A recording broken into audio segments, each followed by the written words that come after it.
Na época conhecida como a Segunda Era, o Sauron manipulou um grupo de elfos na construção dos Grandes Anéis do Poder, um conjunto de artefatos. Só um detalhe, eu tô mandando vocês irem lá no canal dele e assistir o vídeo pessoalmente, porque tem coisas em inglês, mas no vídeo tá legendado, tá ligado? Ele também explica um pouco algumas coisas por cima, dando reforço vocal da voz dele. Mas se vocês quiserem saber exatamente o que tá escrito, tá ligado? Na legenda, é só assistindo o vídeo de fato, tá? Mas eu vou passar e eu quero compartilhar o conhecimento, sabe? Na época conhecida como a Segunda Era, o Sauron manipulou um grupo de elfos na construção dos Grandes Anéis do Poder, um conjunto de artefatos muito poderosos que mudaram a história do mundo. Depois que eles foram feitos, esses anéis foram distribuídos entre os diferentes povos da Terra-média, o povo anão, dos homens e dos elfos. E o interessante é que cada uma dessas espécies teve reações bem diferentes ao poder dos anéis. Porque ao mesmo tempo em que as raças tinham naturezas diferentes, os anéis usados por eles também não eram iguais, já que alguns tinham características próprias e até únicas. This is Nenya, the Ring of Adamant, and I am its keeper. Então no vídeo de hoje a gente vai rever todos os tipos de anéis do poder que existiam na Terra-média e o que cada um deles podia fazer.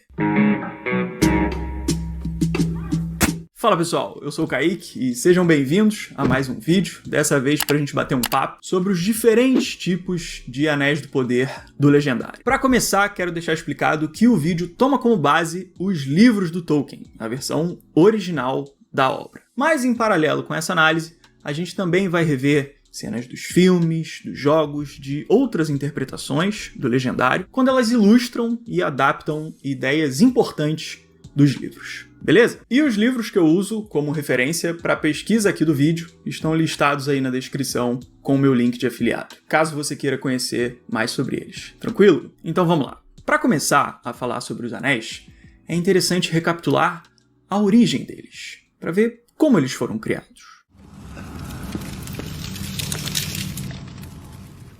Na Segunda Era, o Sauron se disfarçou como Anatar, o Senhor dos Presentes, e foi até o reino de Eregion para tentar manipular os elfos dessa região. Chegando lá, o Sauron se aproximou dos ferreiros do reino, que formavam uma irmandade liderada pelo Celebrimbor, um príncipe élfico que era um construtor muito habilidoso.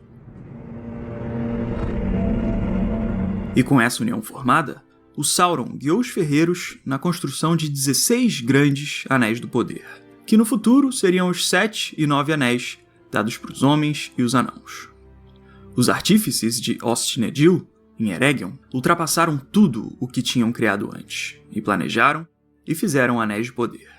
Mas em paralelo com isso tudo, o Celebrimbor também construiu sozinho mais 3 anéis do poder, que no futuro seriam aqueles que ficariam guardados e protegidos com os elfos.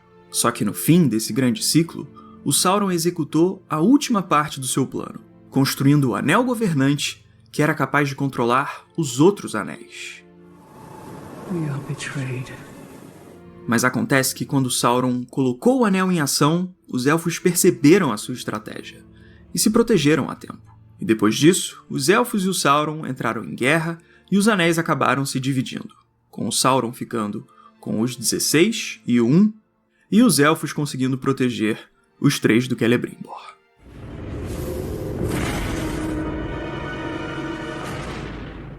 Essa é a versão muito resumida da história, mas caso você queira ver a verdadeira versão completa da origem dos anéis, eu tenho um vídeo totalmente dedicado a esse tema, vou deixar nos cards e na descrição para quem ainda não viu. Então beleza, vimos a origem dos anéis, agora vamos ver o que aconteceu com cada um dos grupos de anéis que foram criados. E para isso eu dividi o vídeo em blocos referentes a cada um deles, os 7, os 9, os 3 e 1. E vamos começar pelo anel mais importante de todos.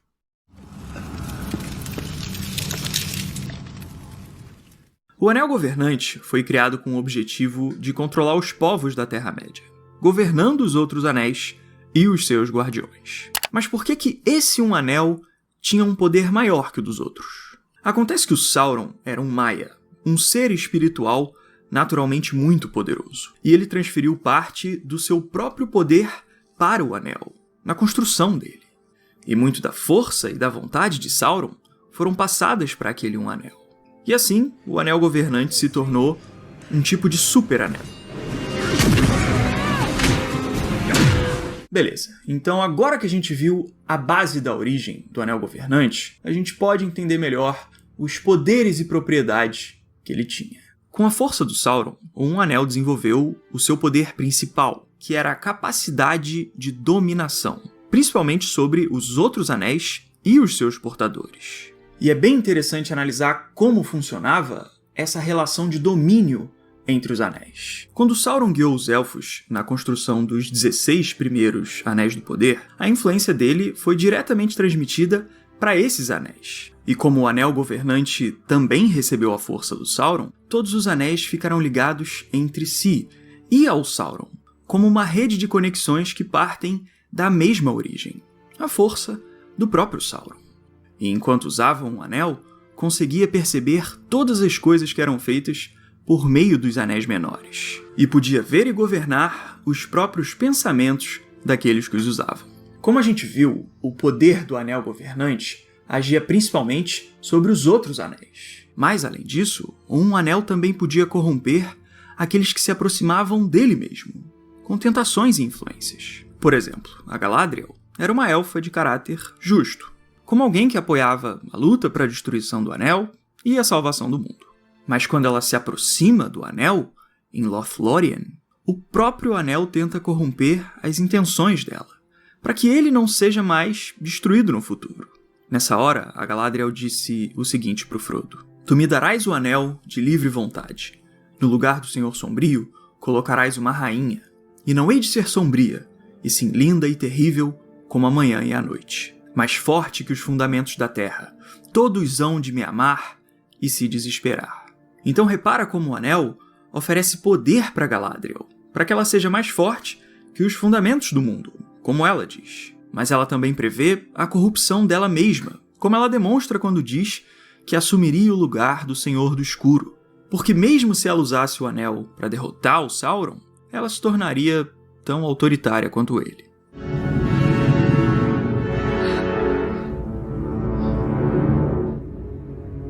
I passed the test. Então um anel pode provocar tentações, oferecendo poder para que os seus possíveis portadores abram espaço para as sombras. E é claro que essa oferta é enganosa, porque o anel corrompe seus usuários gradativamente, até que eles se tornem agentes do mal, como os Nazgûl ou até o Sauron.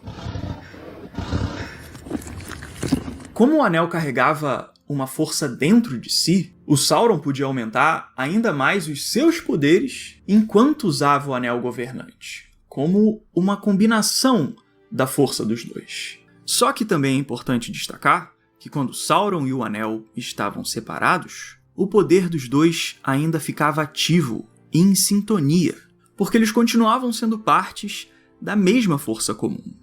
Enquanto usava, seu poder na Terra era de fato aumentado, mas mesmo que não o usasse, esse poder existia e estava em concordância com ele mesmo. E é por causa dessa concordância entre o Anel e o seu mestre que o Sauron poderia continuar a assumir uma forma física na Terra-média enquanto o Anel existisse, porque ele tinha uma parte de si mesmo conservada no Anel, que estava protegida e em sintonia com ele. É tipo uma Horcrux, entende? Na verdade, a Horcrux que é tipo um anel, né? Enfim, vocês entenderam.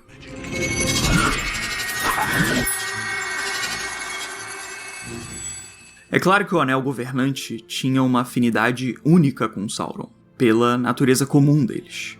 Mas esse aumento de poder dado pelo Anel também podia afetar outros portadores que carregassem o Anel, e não só o Sauron. Por exemplo, quando Gandalf recusa a posse do Anel, no início do Sociedade do Anel, ele diz que, como o portador do governante, ele ofereceria um risco muito grande, porque ele já tinha um poder enorme, que ficaria ainda maior.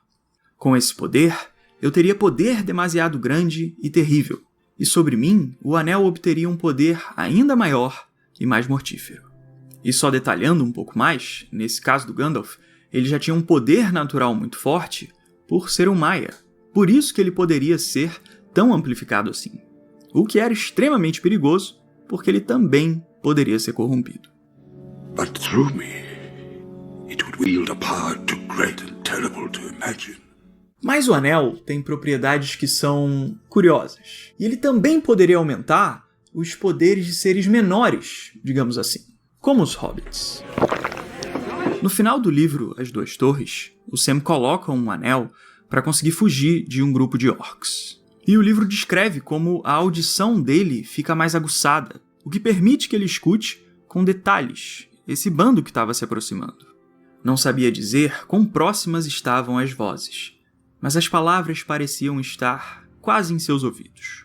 E também vale dizer que nessa parte, o Sam também consegue entender a língua dos orcs, o que é outra propriedade do Um Anel. Conferir a compreensão, especialmente dos serviçais de Sauron. Então, como a gente pode ver, o anel aumenta proporcionalmente o poder natural do seu portador, o que pode render diferentes efeitos dependendo de quem está usando. Se for um hobbit, ele rende um poder mais contido. Mas, por outro lado, se for o Gandalf, então fudeu. Um outro aspecto do aumento de poder do anel é que ele também envolvia a capacidade principal dele, que é o poder para dominar. Assim como Sauron tinha o seu poder de influência amplificado, essa capacidade também poderia ser manipulada por outros portadores do anel, mas só com uma condição muito importante, que era ter a força necessária para controlar esses poderes. A gente pode ver esse ponto sendo bem destacado quando Frodo passa a carregar um anel, na parte em que ele pergunta para Galadriel se ele mesmo não poderia controlar os outros anéis. Por que eu não posso ver todos os demais e conhecer os pensamentos dos que os usam? E ela diz que, antes que pudesses usar esse poder, precisarias tornar-te muito mais forte e treinar tua vontade para o domínio dos demais. Então o poder de dominação do anel até pode ser manipulado por outros portadores, fora o Sauron. Só que nesse processo, o portador também seria afetado pela corrupção do anel, o que forma um embate entre o portador e a influência das sombras. E é essa busca por poder que é extremamente corruptível. Por isso que a Galadriel recomenda que o Frodo não tente controlar o anel, porque o poder que ele oferece é um caminho para a corrupção.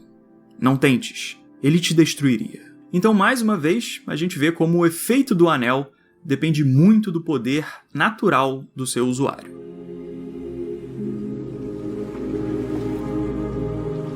Agora vamos falar sobre uma outra propriedade do Um Anel, uma bem emblemática, para falar a verdade, que era a transferência para o mundo invisível.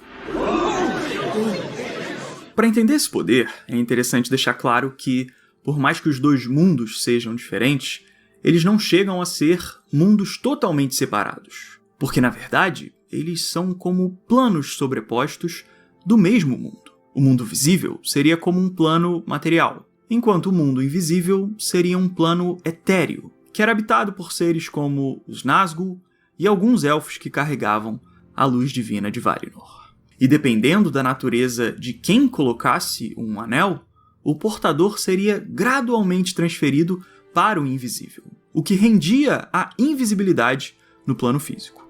É como Gandalf explica para o Frodo, sobre o momento em que ele colocou o anel para fugir dos Nazgûl. Você esteve no perigo mais grave quando usou o anel, pois aí você próprio estava metade no mundo dos espectros, e poderiam tê-lo agarrado. Você podia vê-los e eles o podiam ver.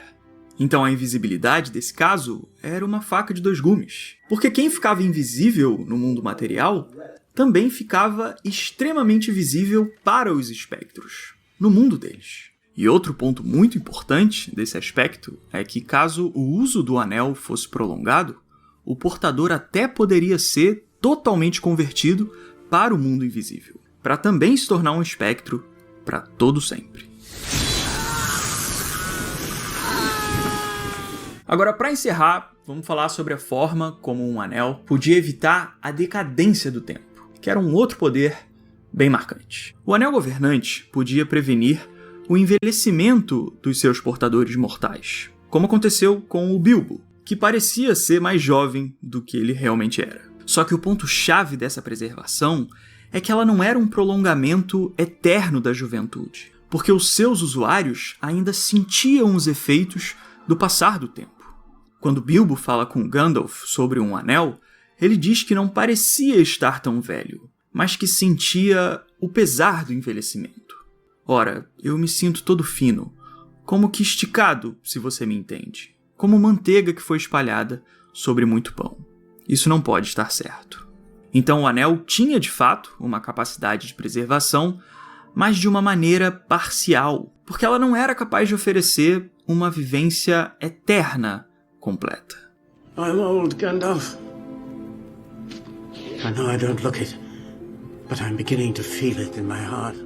Agora que a gente já analisou os poderes do Um Anel, que era o principal entre eles, a gente pode entender melhor os outros anéis que eram submetidos ao governante. Então, seguindo em frente, vamos falar sobre alguns dos maiores servos do Sauron.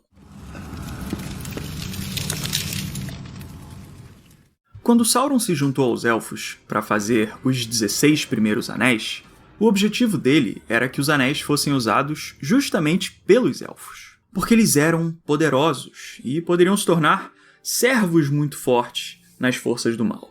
Mas como os Elfos descobriram a traição do Sauron, ele tomou os anéis e partiu para um plano B, dessa vez distribuindo os anéis para outros povos e oferecendo poder para eles. E como parte desse esquema, ele deu 9 anéis para os homens. Esses 9 também tinham a propriedade de aumentar o poder natural dos seus guardiões, o que fez com que os portadores dos 9 se tornassem figuras fortes, como grandes autoridades. E é descrito que aqueles que usavam os 9 anéis se tornaram poderosos em seus dias, reis, feiticeiros e guerreiros de outrora. E é interessante ver como Sauron buscou dominar homens em posições de poder, para que ele tivesse controle sobre autoridades que poderiam espalhar a influência dele nos seus meios. Só que como os anéis eram ferramentas de dominação do Sauron, o poder que eles ofereciam também podia corromper seus portadores. Como o próprio Tolkien descreve numa carta, eles também aumentavam os poderes naturais do possuidor, aproximando-se assim da magia, um motivo facilmente corruptível ao mal, uma ânsia por dominação. E como que era desenvolvida essa corrupção dos anéis? Os portadores dos 9 obtiveram glória e grande riqueza com a força dos anéis. E além disso, eles também tiveram suas vidas prolongadas pelo poder da preservação dos anéis. E como resultado, o gosto por esses ganhos fez os homens se apegarem ao uso dos anéis. Só que assim como aconteceu com Bilbo, o efeito desses poderes ia ficando degradante com o passar do tempo. Tinham, ao que parecia, vida interminável, mas a vida se tornou insuportável para eles. E como a gente já comentou aqui no vídeo, esse processo de extensão de vida dos anéis funcionava em paralelo com outra propriedade deles, que era o poder de transferência para o invisível, aquele mesmo do Anel Governante. Os portadores dos 9 podiam caminhar, se quisessem, sem ser vistos, o que era um poder atrativo, que poderia ser usado para vários ganhos pessoais. Só que com o tempo, os portadores iam sendo gradualmente transferidos para o mundo invisível, até serem transformados em espectros e dominados pelo Sauron, o que concluía o processo de corrupção dos anéis. E um por um, mais cedo ou mais tarde, de acordo com sua força nativa e com o bem ou mal de suas vontades no princípio, caíram sob a servidão do anel que portavam e sob o domínio do Um, que era de Sauron, e se tornaram para sempre invisíveis. Então, como resultado dos planos do Sauron, os homens são corrompidos pelos 9 e dão origem aos Nazgûl, os espectros do anel, os mais terríveis serviçais do inimigo. One by one fall into darkness. Now they are slaves to his will. Agora que a gente já fechou esse bloco sobre os homens, fica bem mais fácil de entender como é que funcionava um outro grupo de anéis bem parecidos com os 9, que foram os 7, aqueles do povo da montanha. Esses caras aqui, que eu curto demais.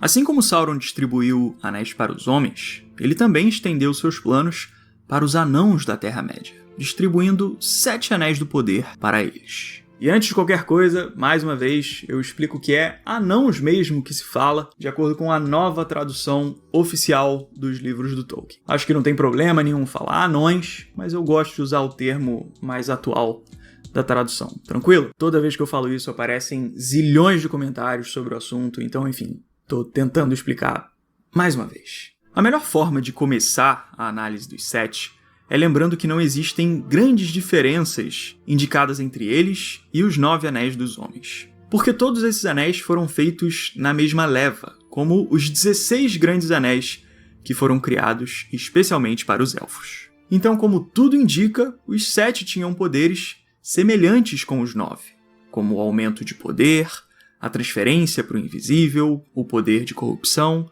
e etc. Mas o que acontece é que, por mais que eles sejam próximos, os 7 renderam efeitos bem diferentes dos 9, porque os anãos tinham uma natureza diferente dos homens. E é sobre isso que a gente vai falar aqui. 7 to the Dwarf Lords, great miners and craftsmen of the mountain halls.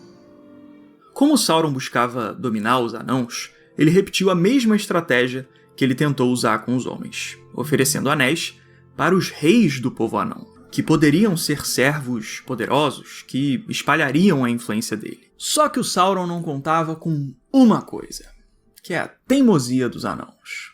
Da mesma forma que os 9 corromperam os homens, os 7 anéis dos anãos também tinham o mesmo poder de corromper os seus portadores. Mas a espécie dos anãos tinha uma natureza mais rígida, que fazia eles resistirem à corrupção. Os anãos, de fato, mostraram-se vigorosos e difíceis de domar, pois pouco suportam a dominação por parte de outrem. Então a gente pode dizer que eles tinham um tipo de bônus natural de resistência contra os anéis. E o que explica esse atributo é a história de origem dos anãos, que a gente vai dar uma revisada aqui bem rápida. Desde os primórdios da criação do universo, existiam os Valar, que eram os espíritos divinos que tinham poder para moldar o mundo. E entre os Valar existia o Auli, que era ferreiro e mestre de todos os ofícios, como um espírito que tinha afinidade com a construção, o ouro, pedras preciosas e coisas do tipo. Acontece que o gosto do Auli pelos seus conhecimentos era tão grande que ele acabou querendo criar seus próprios aprendizes. E assim, os anãos foram criados por Auli na escuridão da Terra-média. E nesse processo de criação, o Auli quis preparar os anãos para os desafios do mundo, porque as sombras já estariam em ação através de outro Vala, o Melkor, que foi o primeiro Senhor Sombrio. Já que deviam surgir nos dias do poder de Melkor, Auli criou os anãos para serem fortes e resistentes. Portanto, são duros como pedra, teimosos, de amizade e inimizades estreitas. Então os anãos foram criados especialmente para serem resistentes. E por causa dessa natureza, que no futuro, eles não foram totalmente corrompidos pela dominação dos 7 anéis.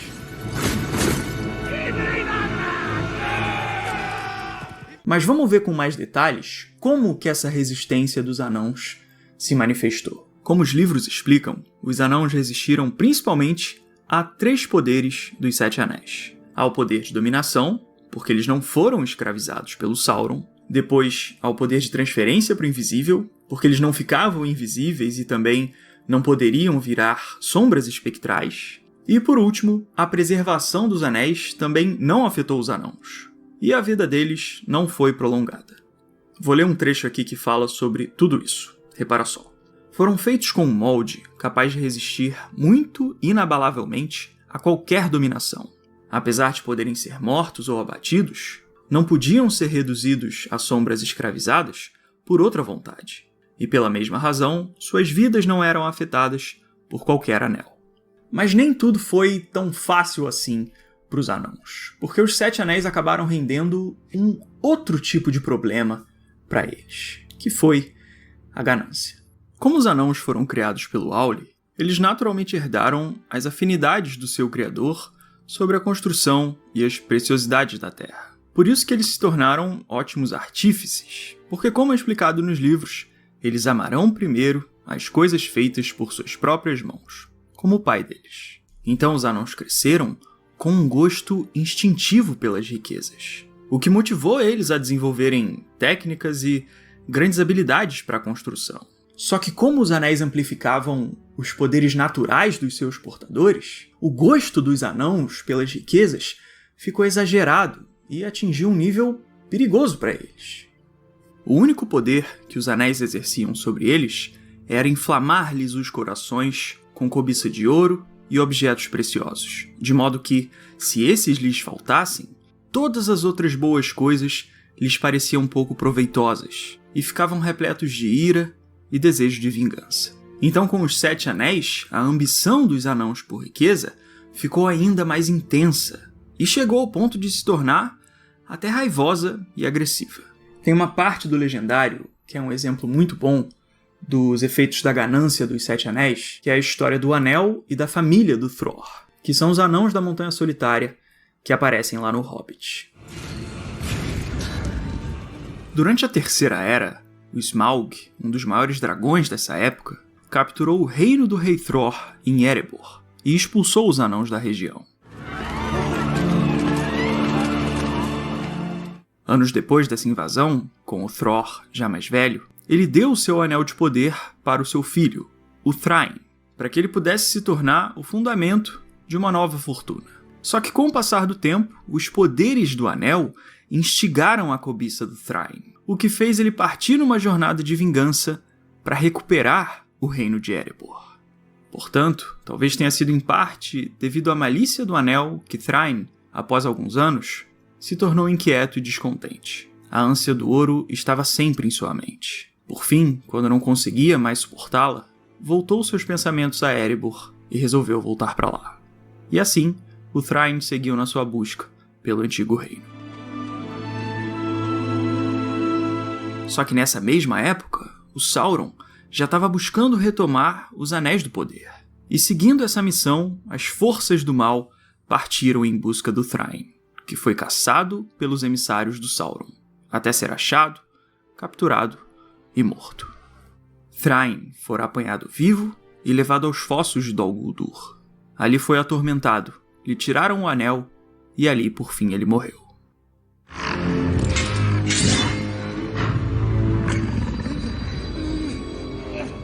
Então, na moral da história, a gente vê que por mais que os anãos fossem resistentes, a malícia dos Anéis do Poder ainda levou sofrimento e tragédia para eles. O Thrain se deixou levar pela ambição e acabou perdendo a vida.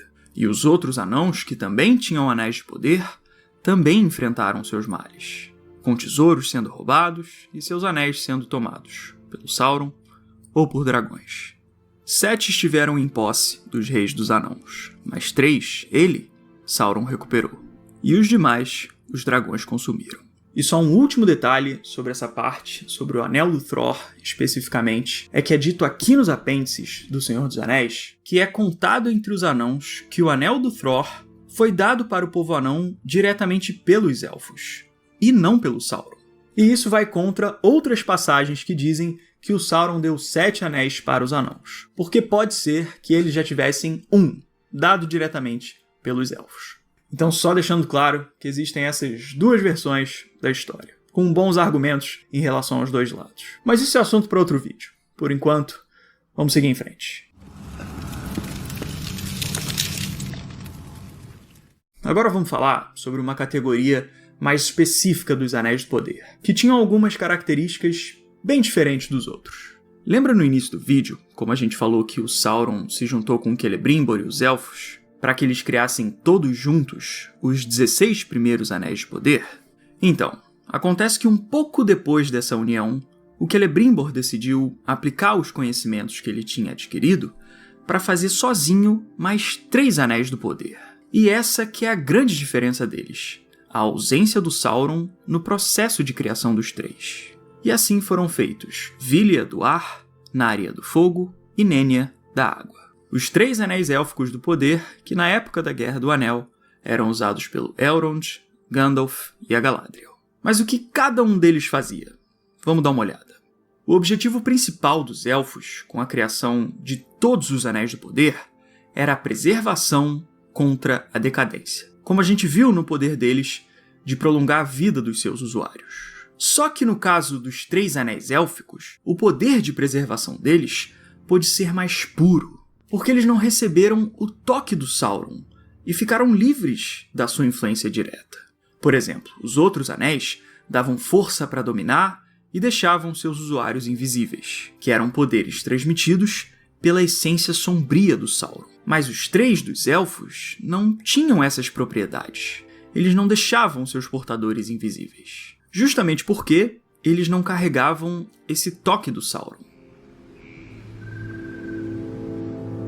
Quem resume muito bem essa diferença entre os anéis é o Elrond, aqui no capítulo do Conselho. Nesse trecho aqui, escuta só. Mas não foram feitos como armas de guerra ou conquista. Não é esse seu poder. Aqueles que os fizeram não desejam força, nem dominação, nem riqueza entesourada, e sim compreensão, feitura e cura para preservar imaculadas todas as coisas. Mas como que esses poderes de cura e preservação funcionavam na prática? Vamos ver. O maior exemplo do poder dos 3 anéis é o próprio estado preservado dos reinos protegidos pelos portadores deles. No caso, a Galadriel, que usa o Nenya para proteger Lothlórien, e o Elrond, que porta o Vilya na proteção de Valfenda. Foi então que de Celebrimbor, ela, Galadriel, recebeu Nenya, o Anel Branco, e pelo seu poder, o reino de Lorinand foi fortificado e embelezado. This is Nenya, the Ring of Adamant, and I am its keeper. Com o poder dos 3, os reinos protegidos pelos anéis se tornaram belos e também resistentes, como refúgios protegidos do passar do tempo e do caos da guerra. Tanto que quando Frodo está em Lórien, é dito que ele se sente numa terra fora do tempo, que não se apagava, porque ele estava em terras protegidas por um dos 3 anéis do Celebrimbor. E o poder dos 3 anéis élficos era extraordinário até mesmo em comparação com os outros anéis de poder. Tanto que os 3 são definidos como os anéis que possuíam os maiores poderes. E por isso eram os que Sauron mais desejava possuir, de tão grandiosa que era a capacidade de preservação deles. Mas, por outro lado, foi por causa dessa prevenção dos 3 anéis que os elfos já estavam bem de saco cheio na época do Senhor dos Anéis, porque a preservação deles já estava na sua reta final para acabar. Vamos entender o porquê por trás disso. Por mais que os 3 tivessem sido feitos só pelo Celebrimbor, sem a presença do Sauron, os anéis ainda foram feitos com as técnicas que o Celebrimbor tinha aprendido com o Sauron. E, por consequência, os 3 anéis élficos ainda eram submetidos ao poder do Anel Governante, porque todos eles foram feitos a partir dos mesmos conhecimentos, do Sauron. Os 3 permaneceram imaculados, pois foram forjados por Celebrimbor apenas, e a mão de Sauron nunca os tinha tocado. Contudo, eles também estavam sujeitos a um. Por causa dessa relação entre os anéis, os elfos já sabiam que se um anel fosse destruído, o poder dos 3 também seria dispersado. E dessa forma, os reinos élficos não ficariam mais preservados e envelheceriam com o tempo. E é justamente isso que acontece depois que o Anel Governante é destruído. Os 3 anéis élficos perdem seus poderes e os seus portadores rumam para o oeste, deixando a Terra-média para trás. Então ficou claro que o poder dos 3 anéis também estava terminado. E para os primogênitos, os elfos, o mundo se fez idoso e cinzento. The power of the 3 rings is ended. The time has come for the dominion of men. Uma outra característica importante da relação entre os anéis é que se o Sauron estivesse com um anel, ele poderia controlar os 3 anéis élficos, como Gandalf explica. Se Sauron o recuperar, ou um anel, voltará a comandar todos eles de novo, onde quer que estejam. Mesmo os 3. Só que essa dinâmica também valia para a situação oposta, porque quando Sauron estava separado de um anel, os 3 anéis podiam ser usados com mais liberdade, por causa da independência natural deles. Por isso que o Gandalf e os outros portadores usam os 3 durante a Guerra do Anel, porque a barra estava um pouco mais limpa nessa época. Então beleza, já vimos o funcionamento geral do poder de preservação dos 3 anéis. Mas também existem indicações de outras características mais específicas deles que são bem interessantes. E eu digo indicações porque os poderes dos anéis não são sempre definidos com muita exatidão, mas existem pistas que podem indicar a existência de algumas propriedades. Repara só. Começando pelo Vilya, ele estava sendo usado pelo Elrond em duas situações muito importantes, que foram o momento em que ele criou a enchente no Bruinen e depois quando ele curou o Frodo do ferimento dos Nazgûl, lá em Valfenda. Sobre o processo de cura, o Elrond consegue ajudar o Frodo porque ele é naturalmente um mestre da cura, como é explicado pelo Gandalf. Mas como Elrond estava usando o Vilya nesse momento, talvez as habilidades dele tenham sido amplificadas pelo Anel. Porque como o próprio Elrond diz, os 3 anéis também foram feitos especialmente para a cura. Welcome to Rivendell, Frodo Baggins.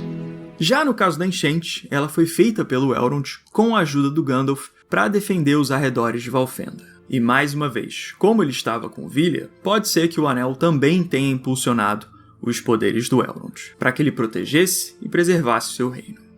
Quem fez a enchente? Perguntou Frodo. Elrond a comandou, respondeu Gandalf. O rio sob este vale está sob o seu domínio, e pode se levantar em ira quando há uma grande necessidade de barrar o val.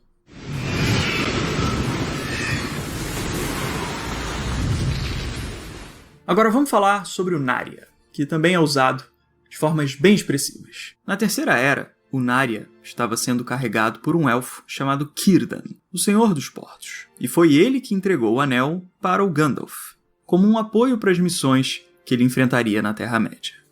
Toma este anel, mestre, disse ele, pois tua labuta será pesada, mas ele te sustentará na exaustão que tomaste sobre ti. Pois este é o anel de fogo, e podes com ele reacender os corações em um mundo que se torna gélido.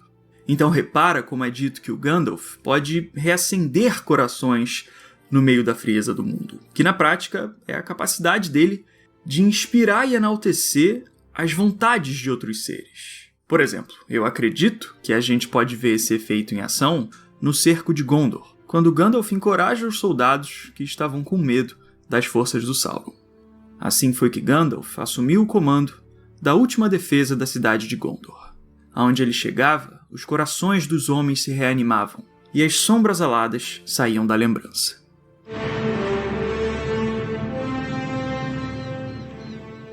Então é isso, meus amigos. Depois desse longo papo, chegamos ao fim da nossa análise sobre os Anéis de Poder. Espero do fundo do coração que vocês tenham gostado do vídeo. Agradeço muito pelo apoio de quem assistiu, de quem deixou o seu gostei. Foi um vídeo longo que tomou um bom tempo para ser escrito, para ser editado. Nossa, foi uma maratona. Mas era um tema que pedia esse cuidado, né? Porque é um tema muito importante para o Legendário. Se você gostou, puder deixar o seu like, eu agradeço muito. Se inscreve aí se você ainda não for inscrito. E me segue lá no Instagram também.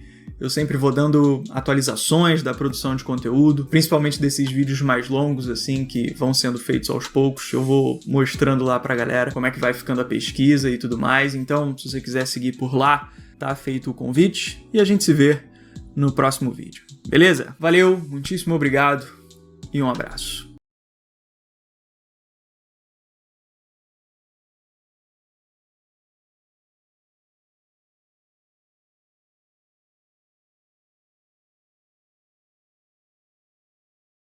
No início de Senhor dos Anéis, o Conselho do Elrond se reúne para traçar o plano que decidiria todo o destino da Terra-média, a campanha para a destruição do Um Anel do Sauron. Middle-earth stands upon the brink of destruction.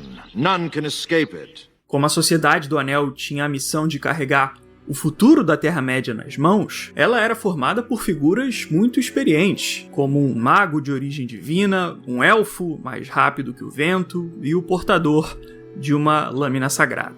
E entre todas essas figuras fortes e poderosas dessa aliança, esse foi o protetor escolhido para carregar a relíquia mais importante do mundo. Logo de cara, pode parecer meio arriscado colocar o artefato mais precioso da Terra-média nas mãos de um cara que tem mais intimidade com a faca de manteiga do que com a adaga de combate. Mas a verdade é que essa escolha do Frodo como portador do anel reflete uma das temáticas mais importantes de toda a saga do Senhor dos Anéis. Então aqui no vídeo de hoje a gente vai falar sobre por que o Frodo foi escolhido para carregar um anel. I do not know the way. E só para deixar claro, a gente vai usar os livros do Legendário como a base da nossa análise. Mas também vamos rever as cenas dos filmes nos trechos em que elas adaptam bem as ideias originais da obra. E galera, quem tá trazendo esse vídeo junto comigo aqui pro canal é o streaming do Telecine. Eu curto muito fazer essa parceria com o Telecine, porque ele tem um acervo de mais de 2.000 filmes disponíveis, que é ótimo pra quem realmente curte cinema. Já que a gente tá falando de Tolkien, lá você encontra a trilogia do Hobbit completa para você fazer aquela viagem gostosa de volta para a Terra-média ao lado do Gandalf e do Bilbo. Eles também têm lançamentos recentes incríveis como Homem-Aranha no Aranhaverso e Parasita, que é um filme que une o suspense e a comédia da forma mais inesperada possível. Não é à toa que ganhou o Oscar de melhor filme. Outra coisa bem legal do Telecine é que ele ainda tem extras sobre os filmes do catálogo, como entrevistas e documentários de making of, que são bem legais pra gente conhecer mais sobre os filmes que a gente curte. E pra fechar, o que eu também gosto muito no Telecine são as cinelists, que são listas que organizam os filmes por temas e estilos. A minha preferida de longe é a de 100 filmes que todo mundo deveria assistir, porque ela vai desde os clássicos como Indiana Jones até filmes mais novos como o Batman, do Christopher Nolan. Você pode assistir ao Telecine pelo site da plataforma ou pelo app do streaming aqui no seu celular. E o melhor de tudo é que o Telecine tá dando 30 dias grátis para novos assinantes, para você assistir tudo que você quiser na faixa sem pagar nada. Então clica aqui no link da descrição para você ir lá no Telecine, aproveitar esses 30 dias grátis, assistir tudo que você quiser. Beleza? Então agora, vamos pro vídeo. Pra gente entender melhor a missão do Frodo rumo à Montanha da Perdição, é importante a gente saber quais são os efeitos da influência do Um Anel que ele tinha que carregar. O Sauron, que foi o criador do Anel, buscava principalmente a dominação do mundo ao redor dele. E como o Anel foi criado com parte do próprio espírito do Sauron, ele se tornou uma extensão desses objetivos de controle do Senhor do Escuro. O Anel tem o poder de consumir o livre-arbítrio de quem se aproxima dele, como uma ferramenta que transforma a força de vontade de outros seres para fazer eles se tornarem escravos da vontade do Anel.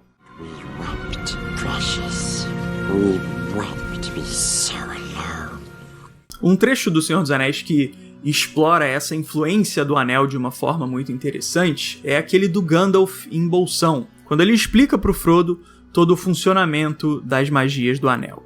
Quando Frodo descobre que um anel é um artefato muito mais importante do que ele imaginava, ele oferece o anel para o Gandalf, pelo fato dele ser muito mais experiente do que ele e ter poder para proteger a posse do anel. Só que nesse momento, o Gandalf recusa a oferta do Frodo com todas as forças dele, porque ele sabe que ele tem uma vontade de fazer o bem tão grande que o anel poderia reverter essas ambições dele em ações corruptas. Mas o caminho do anel até meu coração é através da piedade. Piedade pela fraqueza e pelo desejo de ter forças para fazer o bem. Não me tente. Nesse trecho, o Gandalf explica como o anel tem o poder de agir sobre as intenções que uma pessoa já carrega dentro de si. No caso dele, ele tinha uma vontade muito intensa de lutar pela liberdade da Terra-média. Mas o anel tinha o poder de transformar todas essas ambições bondosas dele em vontades corruptas e sombrias voltadas para o mal. E como Gandalf era um Istari, um mago extremamente poderoso, a queda dele para as sombras poderia ter consequências gravíssimas para a Terra-média.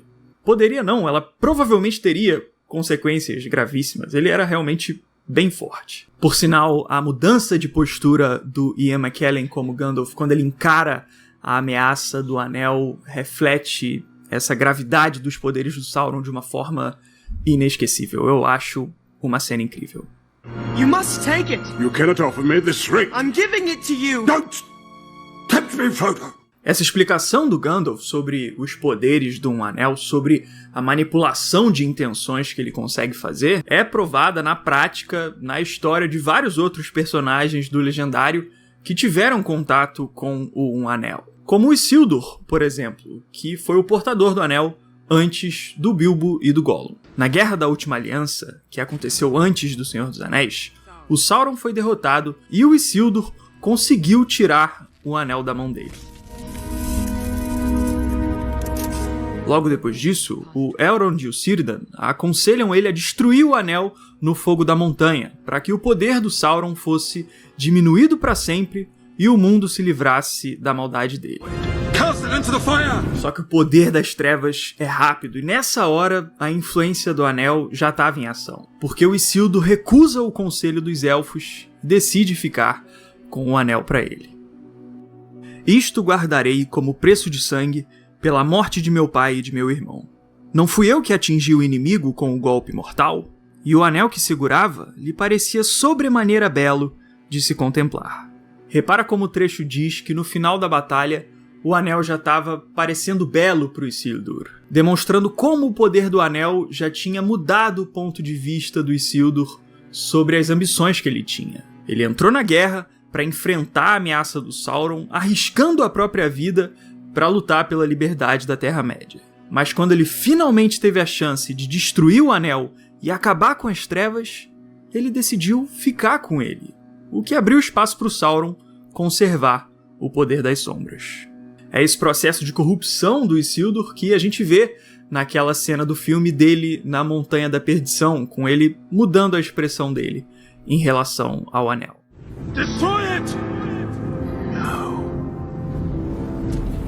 Então, como a gente viu, a brecha pela qual a influência do anel se infiltra no coração das pessoas são as ambições e as vontades que elas têm, sejam elas boas ou ruins. E foi por causa dessa propriedade do anel, dessa relação dele com ambições, que o que acabou decidindo a guerra contra o Sauron não foram grandes exércitos nem espadas lendárias, mas sim o povo mais simples da Terra-média.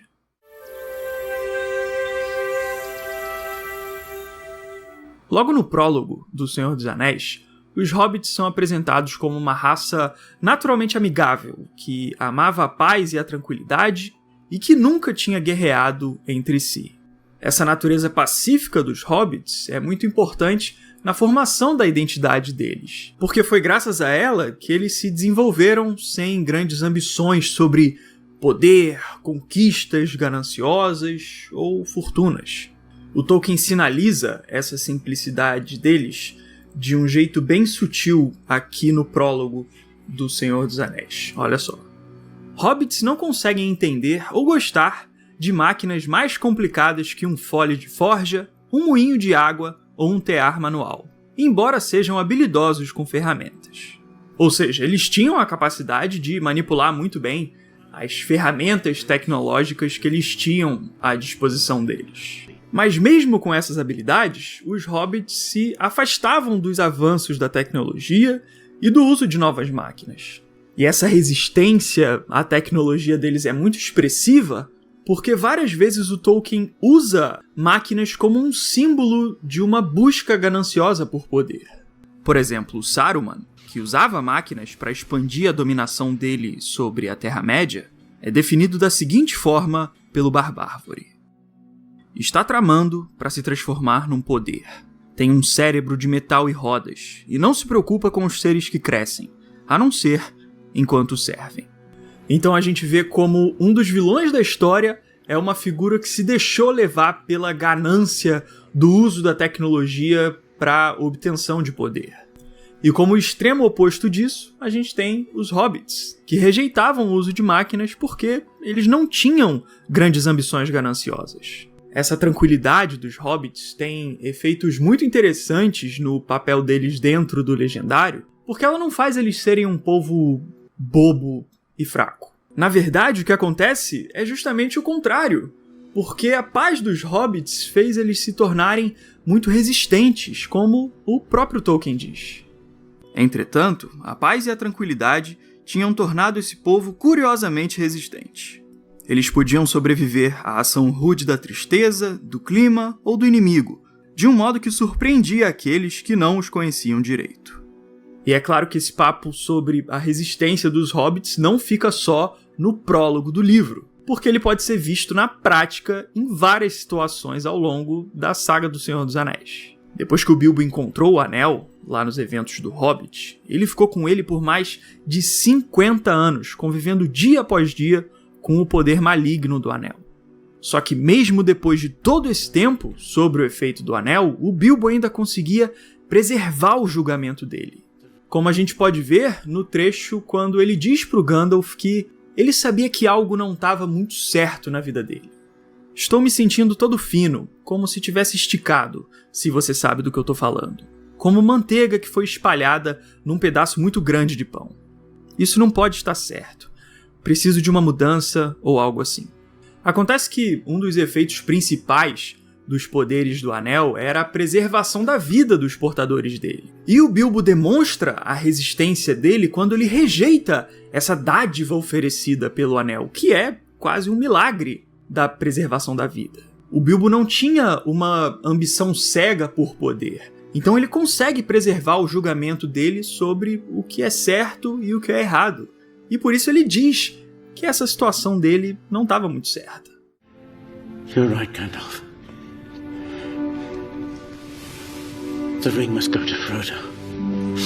E depois disso, o Bilbo comprova de vez a intensidade da força dele quando ele consegue abrir mão do Anel mesmo depois de 60 anos de influência dos poderes das trevas. Teve uma ajudinha do Gandalf ali também, mas foi uma ajudinha de leve. O Bilbo fez força ali para conseguir abrir mão do Anel.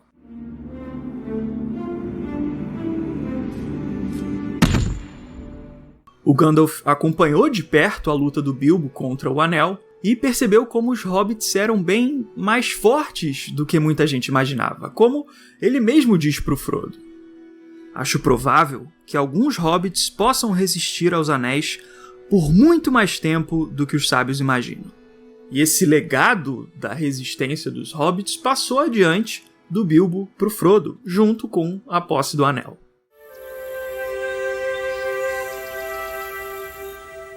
Uma demonstração muito importante dessa resistência do Frodo acontece logo no início da jornada dele, antes mesmo dele chegar em Valfenda e ser oficializado como portador do Anel. Quando o Frodo e os outros são atacados pelos Nazgûl no topo do vento, o Frodo é perfurado por uma lâmina de Morgul, que não era uma lâmina comum e tinha um poder sombrio muito forte.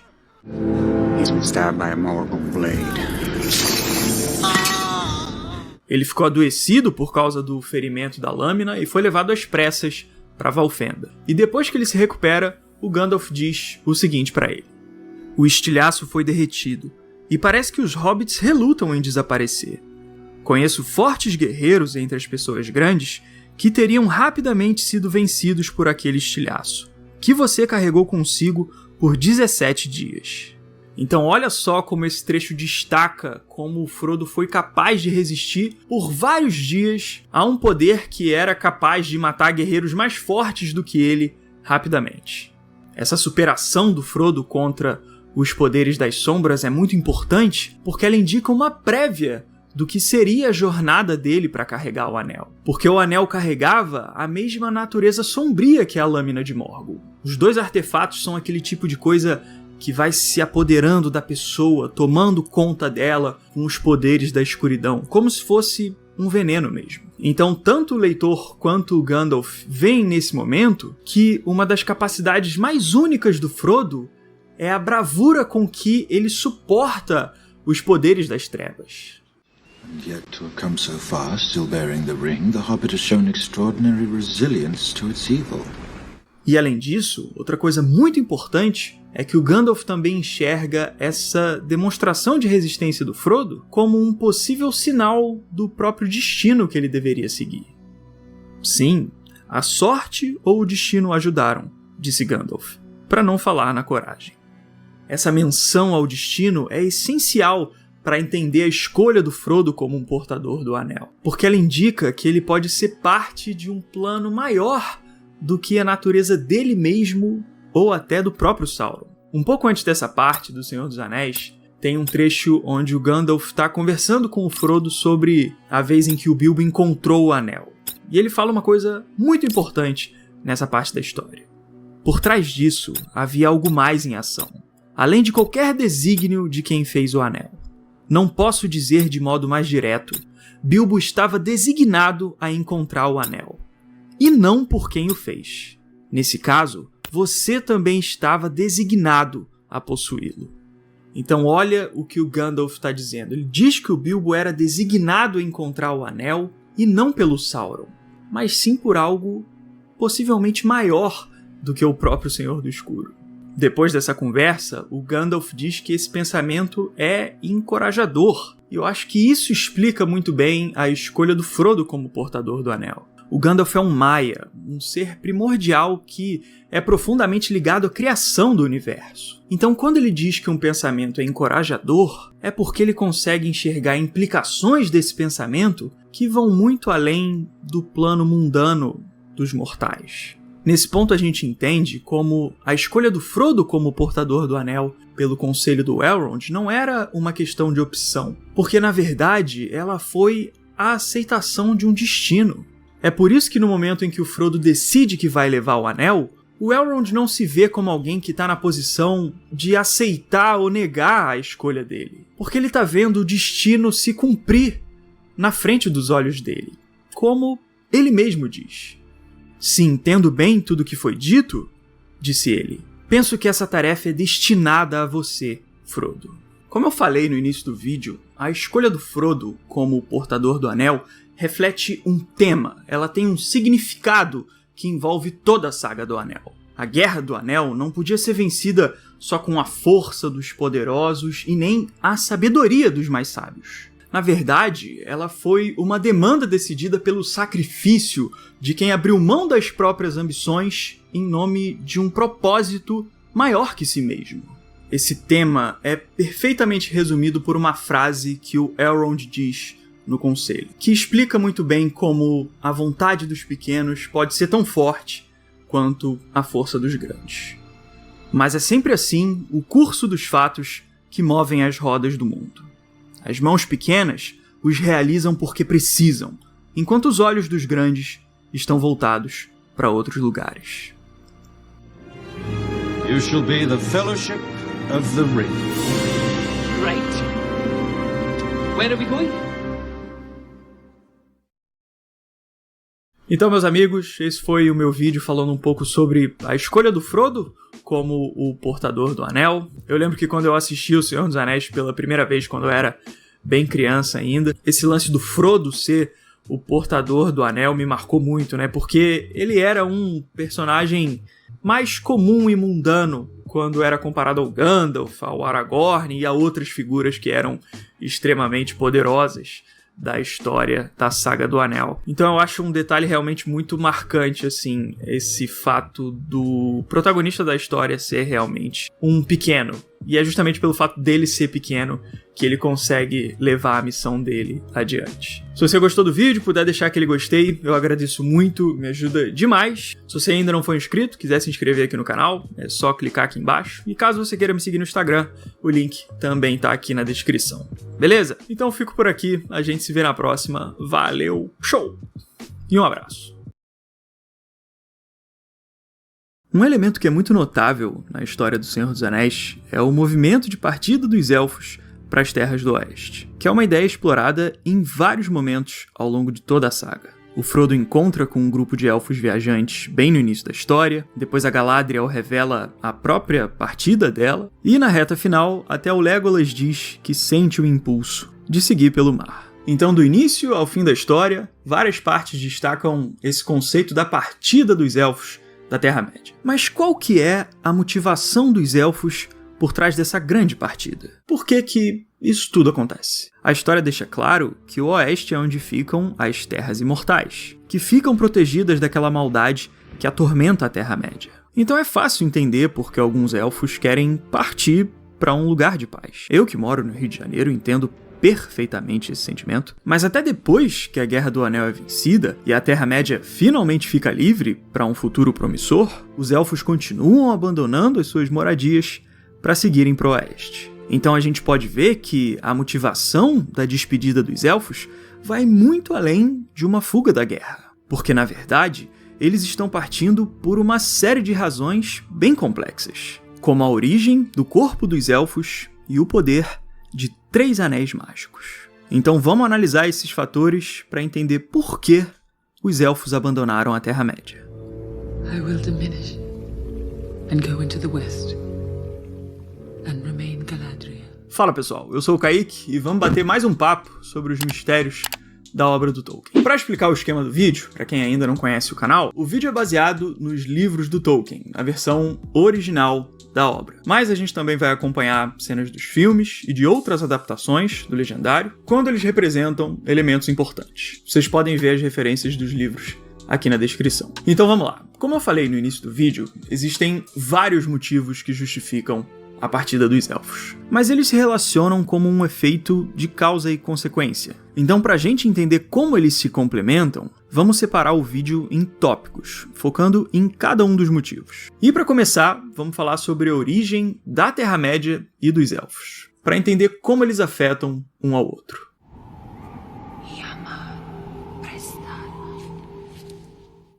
No início da criação do universo, existiam os Ainur, que eram espíritos primordiais com o poder para conduzir o desenvolvimento do mundo. Eles eram como anjos, que direcionavam a criação de Eru e Ilúvatar, o deus criador. Esses Ainur podiam ser divididos em 2 classes, os Maiar, que eram os de grau menor, e também existiam os Valar, que eram os de grau maior, conhecidos como os Grandes Poderes. E entre todos esses, o mais poderoso era o Melkor, que foi um Vala que se deixou levar por uma busca por poder e se rebelou contra a harmonia da criação. Quando Eru propôs os temas da criação do universo, que foi a música dos Ainur, o Melkor começou a conceber pensamentos que eram só dele, porque ele queria formar coisas que eram só suas, como se fosse um egoísmo dentro da criação. E projetando essa discordância, ele levou uma influência turbulenta para a visão da criação. Mas o desacordo de Melkor se ergueu em alarido e contendeu com ele. E de novo, havia uma guerra de som mais violenta do que antes, até que muitos dos Ainur ficaram desanimados e não cantaram mais. E Melkor tinha o comando.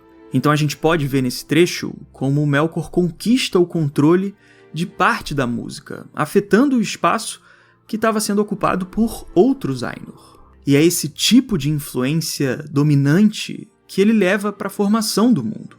A ideia da dominação e de tudo negativo que parte desse ideal. Ele não tem o poder para criar o mal, já que ele não tem essa capacidade. Mas é ele que faz a escolha de carregar o elemento da dominação para a formação de Ea, do universo. Cara, a gente está falando aqui sobre a origem dessas sombras que afetam os problemas desse mundo. Então a gente tem uma ótima oportunidade para falar sobre como a Manual pode te dar uma luz para resolver os seus problemas de queda de cabelo. Se ligou no gancho, né?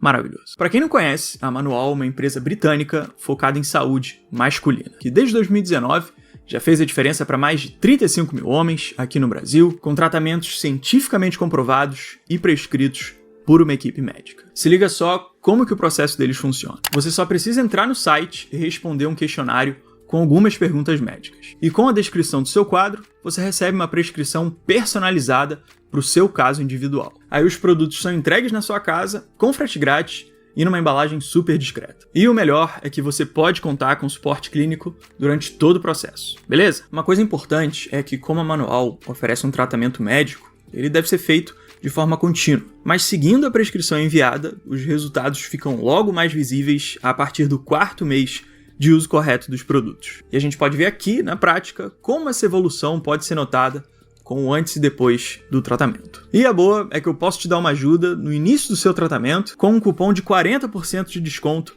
no primeiro pedido do site da Manual, que está aqui na descrição do vídeo. E é por tempo limitado, hein? Então corre lá e aproveita. Come along, Samwise. Keep up.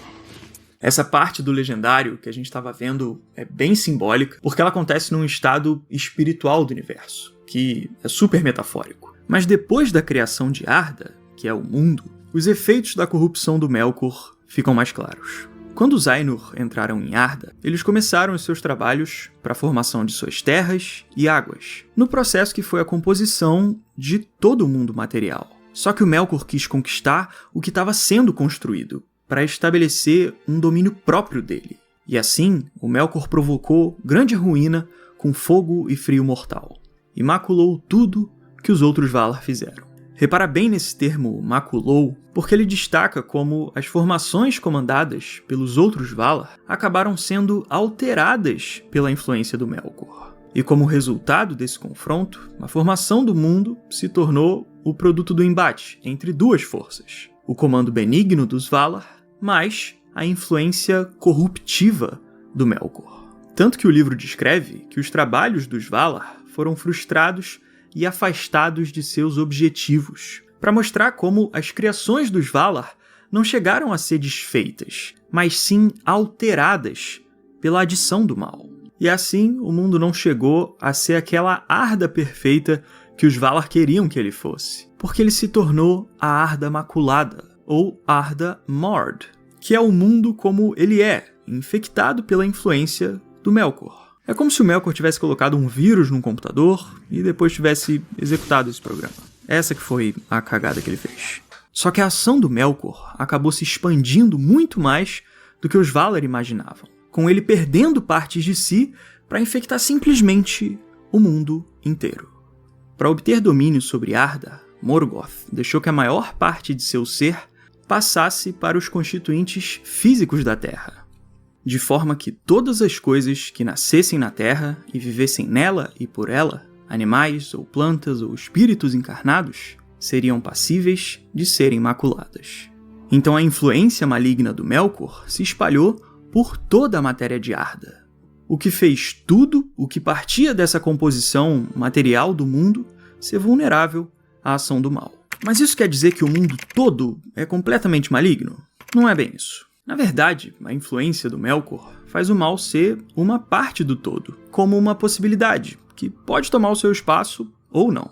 Os livros descrevem que aqueles que têm origem na matéria de Arda são suscetíveis a fazer ou sofrer coisas não naturais. Ou seja, eles podem ser tanto afetados pelo mal externo, como também podem ser os agentes dessa malícia. Por exemplo, os seres de Arda podem enfraquecer, podem sentir medo e outros sentimentos negativos, e também podem ter vontades intencionalmente malignas, de dominação. E tudo isso acontece envolvendo a influência da malícia infiltrada na matéria de Arda. Então, resumindo, a essência do Melkor faz o mundo ser simplesmente imperfeito, como o nosso, na forma de um lugar onde o mal existe como uma das possíveis direções a serem tomadas.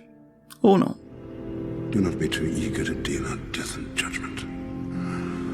Even the very wise cannot see all ends. E agora que a gente já entendeu como que o Morgoth mudou o mundo inteiro, vamos ver como que essas mudanças afetaram a existência dos elfos.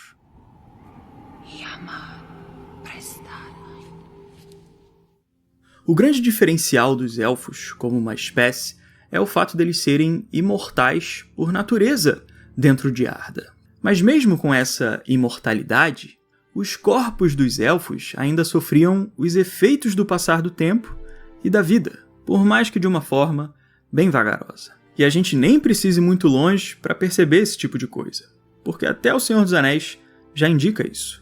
Por exemplo, no final do Retorno do Rei, o elfo conhecido como Círdan é descrito assim: era muito alto, e sua barba era longa, e era encanecido e velho. E como o Círdan é descrito destacadamente como um coroa mais velho, a gente encontra nele um bom indicativo do que é o envelhecimento dos elfos. Só que aí a gente pergunta, mas se os elfos envelhecem, então como que eles se mantêm imortais? Vamos entender essa dinâmica porque existem detalhes bem legais sobre isso. Como é descrito aqui no Morgoth's Ring, os elfos são feitos da união do Hroa e do Fëa, que são aproximadamente, mas não exatamente, equivalentes ao corpo e à alma. Eu sei que esses nomes são bem diferentes, mas a gente pode considerar eles como essas definições daqui para frente, de corpo e alma ou até espírito. E o que é interessante sobre esse conjunto de corpo e alma é que as diferenças que existem entre essas duas partes afetam profundamente o ciclo de vida dos elfos. Nesse mesmo livro, é explicado que, no caso dos elfos, o corpo e a alma são diferentes por não terem o mesmo plano de derivação em relação a Eru. E o que isso quer dizer? Basicamente, é como se elas tivessem níveis de proximidade com o divino diferentes. Acontece que a alma é uma herança direta do próprio criador, Eru, e por isso ela tem uma formação ideal, que é descrita como indestrutível, uma identidade única que não pode ser desintegrada ou absorvida em outra identidade. Mas, de uma forma diferente, o corpo tem a sua origem na matéria de Arda, que foi moldada pelos Ainur e teve a influência do Melkor. E por isso, o Hroa tem uma constituição menos duradoura, que pode ser destruída ou dissolvida, já que o corpo não tem aquela mesma formação diretamente divina da alma. E essa diferença entre corpo e espírito pode causar uma incoerência entre os dois, quando eles entram em ritmos de evolução diferentes. Olha só o que é dito sobre isso. Mas seus corpos, sendo da matéria de Arda, não eram tão duradouros quanto seus espíritos, pois a longevidade dos Quendi era derivada primariamente dos seus Fear, cuja natureza ou destino era habitar Arda até o fim. Então repara como nessa parte a formação material dos corpos é indicada como a razão para a fraqueza deles em relação à alma, o que confirma como aquela influência antiga do Melkor impacta diretamente na formação dos elfos, já que foi ele que afetou a constituição de toda a matéria do mundo. E além disso, esse mesmo trecho também é interessante para explicar como a imortalidade dos elfos funciona de fato, porque é explicado que é o espírito deles que é imortal e destinado a ficar em Arda até o fim.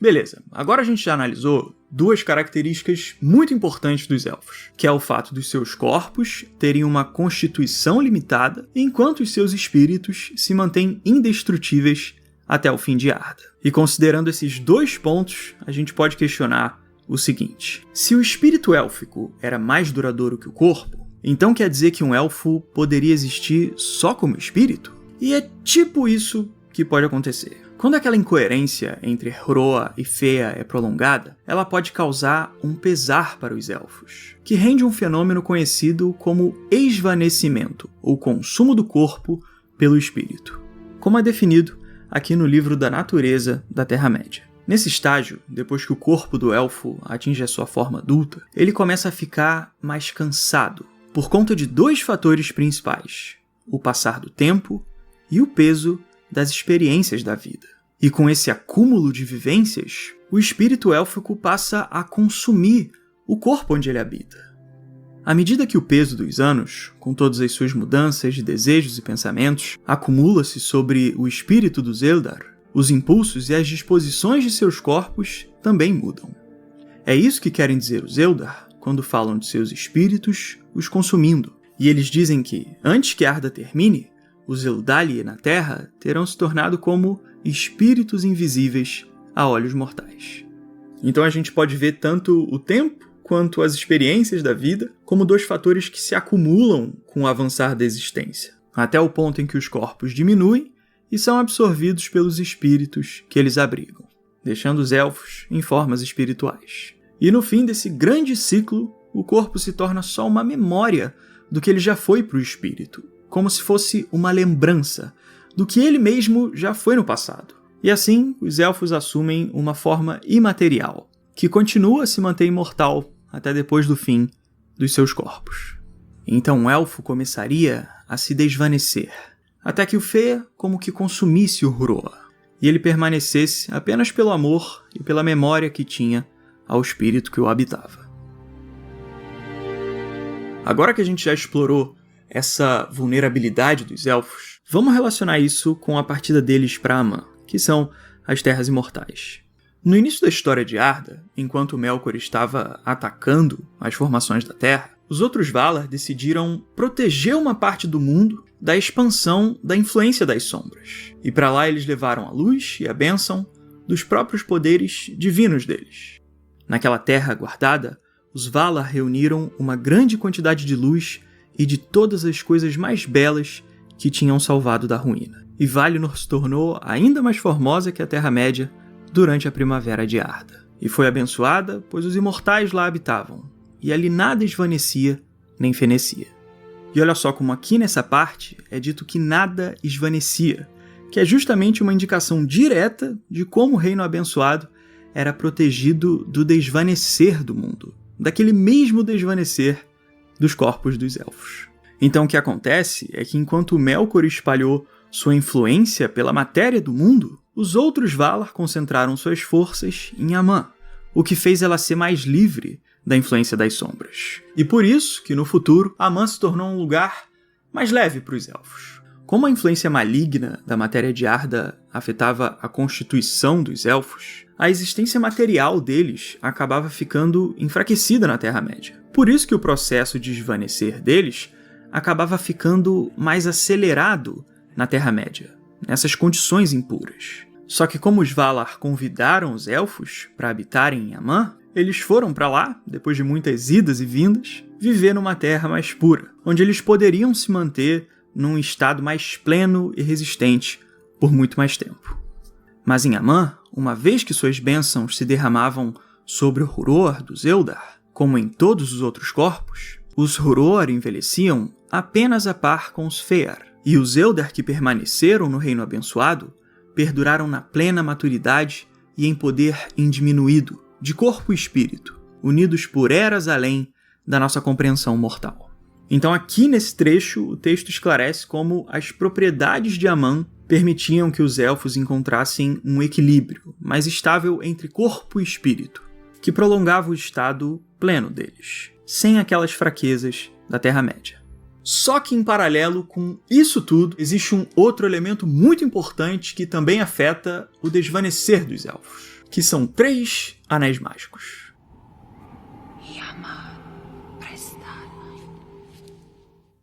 No passado da Segunda Era, o Sauron se disfarçou como Anatar e se juntou com os elfos da região de Eregion para criar os Anéis do Poder, que seriam artefatos com o poder de prevenção ou retardamento da decadência. Ou seja, eles eram uma proteção contra as mudanças do tempo e do mundo.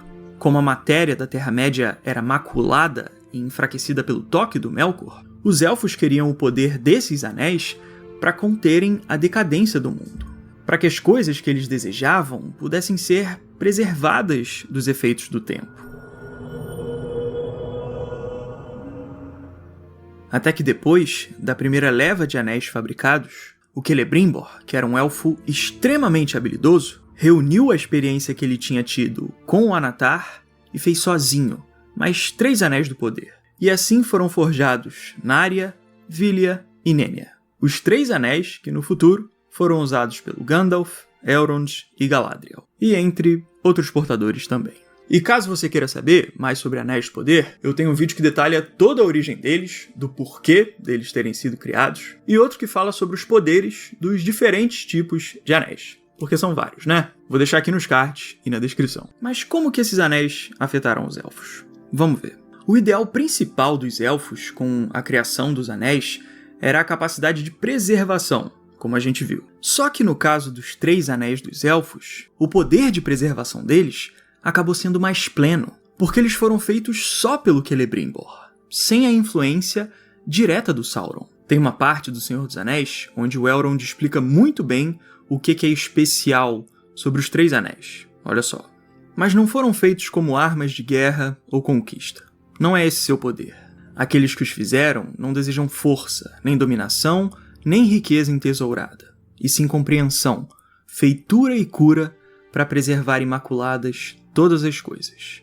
Olha só como a descrição define que o poder dos anéis é deixar as coisas imaculadas, o que no caso é justamente o oposto da influência do Melkor, já que ele foi o responsável pela forma maculada de Arda. Então parte do poder dos 3 anéis é justamente conter aquela corrupção que foi inserida no mundo material. São 2 forças opostas. E a gente pode ver esse efeito funcionando na prática na preservação dos reinos élficos protegidos pelos anéis. No caso, em Valfenda, que é protegida pelo Vilya, do Elrond, e em Lórien, que se mantém preservada pela Galadriel com Nenya. Assim foi que em 2 domínios, a aventura e a beleza dos elfos permaneciam ainda indiminuídas enquanto aquela era durou, em Imladris e em Lothlórien. E esse efeito de proteção é muito marcante porque ele é decisivo para uma das histórias principais do Legendário, que é o Senhor dos Anéis, já que durante a Guerra do Anel, a proteção de Valfenda e de Lórien é explorada em várias passagens, por vários personagens. Por exemplo, depois que o Frodo conheceu a Galadriel e saiu de Lórien, ele diz que o tempo lá dentro parecia curto, porque o poder do Anel consegue justamente encurtar a passagem do mundo. Mas o desgaste é lento em Lórien, disse Frodo. O poder da Senhora está ali. Ricas são as horas, por muito que pareçam breves, em Caras Galadon, onde Galadriel controla o Anel Élfico.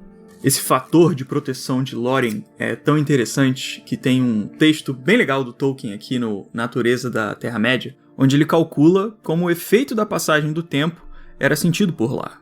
Ele diz que quando Frodo e os outros passaram 30 dias em Lórien, durante a Guerra do Anel, a passagem do tempo para eles foi tão diluída pelo poder do reino que foi como se eles tivessem ficado só 4 dias. Ele fala o seguinte sobre isso. Os mortais que entravam em Lórien sofriam alterações em sua taxa de crescimento e envelhecimento, alcançando, digamos, 1:7, de modo que os 30 ou 28 dias reais pareceram cerca de 4. Esse texto não foi finalizado, então ele não chega a ser uma resposta definitiva, mas ele não deixa de ser um exemplo bem interessante das possíveis propriedades dos reinos élficos. Com os Anéis Élficos, a Terra-média conseguiu ter regiões preservadas durante vários e vários séculos, para o prazer dos elfos. Só que essa situação mudou completamente com a destruição do Anel do Sauron, porque o poder dos anéis era vinculado entre eles. Por mais que os 3 anéis tivessem sido feitos pelo Celebrimbor, eles ainda foram fabricados de acordo com a experiência que ele tinha tido com o Sauron, o que fazia os 3 e o 1 serem todos conectados, com base na força do próprio Sauron. Então, quando um anel foi destruído, os 3 também foram destinados a perder suas capacidades. E o poder de preservação dos elfos foi perdido. Tanto que quando a Galadriel encontra com o Frodo, ainda no início da missão dele, ela demonstra que o fim da Guerra do Anel vai ser uma perda para ela de uma forma ou de outra. Porque mesmo se o Sauron fosse derrotado, os elfos ainda perderiam o poder dos 3 anéis e ficariam vulneráveis ao pesar do mundo. Não vês agora, porque tua vinda é para nós como as passadas da condenação? Pois se fracassares, estaremos revelados ao inimigo. Porém, se tiveres sucesso, nosso poder diminuirá, e Lothlórien minguará, e as marés do tempo a varrerão. Teremos de partir para o oeste, ou definhar em um povo rústico de vale e caverna, para lentamente esquecermos ou sermos esquecidos. E aqui nesse trecho a gente tem um resumo completo da razão para a partida dos elfos, quando a Galadriel indica que ela tem 2 opções a partir desse momento. Partir para o oeste, para se renovar nas energias abençoadas de Amã, ou definhar na Terra-média, sofrendo o efeito do tempo até perder sua forma. This is Nennu, the Ring of Adamant, and I am its keeper. Então, reunindo todos esses conceitos, finalmente a gente pode chegar um pouco mais perto de resolver esse mistério. Muitas evidências indicam que alguns grupos de elfos partem para o oeste para terem uma vivência livre das malícias do mundo. E com essa passagem, o domínio dos homens pode seguir como o futuro da Terra-média. The power of the 3 rings is ended. The time has come for the dominion of men. Então, galera, esse foi o vídeo sobre a partida dos elfos. Ele é um tema que não é simples e muito pelo contrário, e até por isso que eu acho legal falar que esse vídeo tem muito da minha interpretação pessoal do Legendário, das minhas leituras de Tolkien. Uma outra coisa é que o vídeo também usa muitos textos não finalizados do Tolkien, né? O História da Terra-média, o Natureza da Terra-média também, que são textos excelentes, assim, muito esclarecedores sobre muita coisa, mas que são realmente inacabados. Então a gente acaba passando por partes do cânone que podem ser consideradas ou não, dependendo de que forma o Legendário está sendo visto e analisado. Então o roteiro que eu faço aqui é simplesmente baseado em uma das muitas formas de se alinhar os textos do Legendário e, além disso, ainda é algo muito baseado na minha interpretação totalmente pessoal. Se você gostou, puder deixar um gostei, um like, eu agradeço muito, me ajuda demais. Se você ainda não for inscrito, convido você a se inscrever aqui também. Me segue lá no Instagram, onde eu comento